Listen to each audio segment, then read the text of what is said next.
like, all right, I could brush up on my NBA knowledge. So I looked at Grizz and Timberwolves. So I'll give you a play there, tail or fade or whatever. I think I like the under in this game. And I liked it yesterday.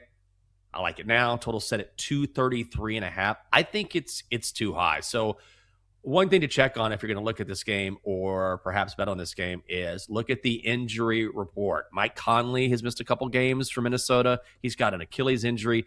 And Anthony Edwards, he's already missed 4 games because of a hamstring injury, and he's day-to-day. So, with the guy who's already sat out a few games this season, they're going to be very careful about whether or not he plays. I think there's a possibility he may not go.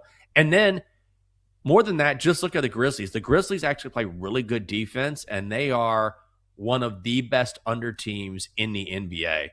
Like when it comes to under teams, they're right there near the top. They hit the under more than 65% of the time. So you're talking about a good defensive squad, one that has leaned to the under for the majority of the season and possible injury issues for Minnesota. I would go under. And to add to that, if you need anything else for your handicap, it looks like Rudy Gobert is going to return. His wife just had a baby, so he did miss some time for that. But he will be a big presence down low, especially when you're trying to stop Jaren Jackson Jr.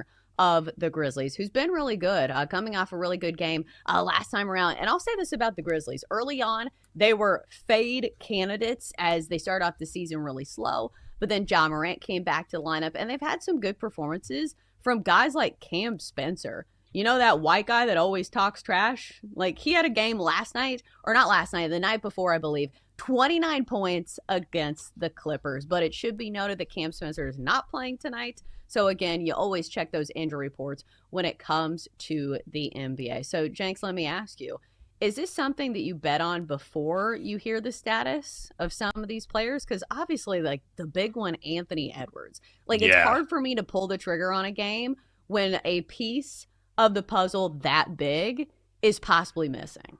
Yeah, that's the thing. With a Gobert, I mean, obviously because of his defensive prowess. I mean, I know he can score as well, but he's one of the best defenders. You could argue the best defender in the NBA. So that's good if you like the under, right? You want somebody who can play lockdown defense. But with Edwards, I mean, he's such a dynamic piece and can go off at any point. And because of his point scoring ability, then, this is where you can make or break yourself. You can look at the injury reports and you kind of have to guess, right? We've said it for years on this show. This is why it's hard to bet on the NBA. If I knew if he was playing, that would make my handicap easier or maybe more difficult, but at least I'd have a definitive answer here. If you think maybe he won't, then you can roll the dice and say, I'm still going to go with the under. But all of a sudden, if he plays, the number could move and it could change your handicap. So it's this early in the morning, betting on the association, you got to have real guts. That's what I would say. Gotta have real guts. Here's the other factor in this game. So we talk about look-ahead spots a lot in college football. I feel like they're probably a thing in the NBA as well, watching the effort level of some of these players. So if there's ever a spot for a look-ahead spot, the Timberwolves play the Thunder on Friday. That is a massive game. The target is on the backs of the Thunder for every team that they're playing. And of course, the Timberwolves, one of those teams that consider themselves one of the best teams in the league. So I think if I was laying it with the Timberwolves, that would be my only concern is that, okay, do they just slog through this one and, pull the trigger at the end and say, okay, we'll get the win. We're moving on to Friday. Because it is a relatively big number. It's 7.5. And the Grizzlies have won a few games in this recent stretch, winning 3 of their last 4 games. So, Jenks, do you believe in look-ahead spots in the NBA? Yeah, I think so. With particular teams and particular rivalries, or when you get a chance at the big dog, they